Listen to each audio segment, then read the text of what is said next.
बिजली मजीद महंगी होने वाली है, इमरान खान की वार्निंग। आटा 100 रुपए लीटर हो गया, इमरान खान फिर बड़ी गड़बड़ कर गए।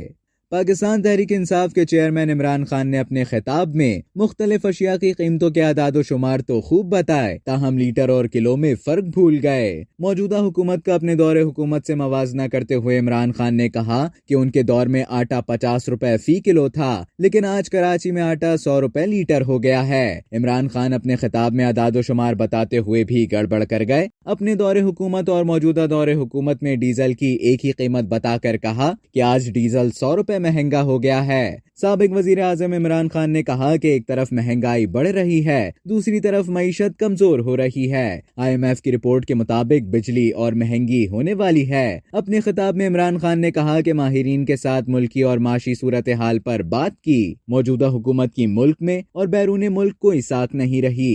इमरान खान ने कहा कि हुकूमत ने IMF की सारी शराइत मान ली, तारीखी महंगाई कर दी गई। सियासी इस्तेहकाम के बगैर मुल्की मईशत ठीक नहीं हो सकती। अब तक के लिए इतना ही। मजीद खबरों और न्यूज़ अपडेट्स के लिए डेली जंग के YouTube चैनल को सब्सक्राइब करें और Facebook के पेज को लाइक करना ना भूलें।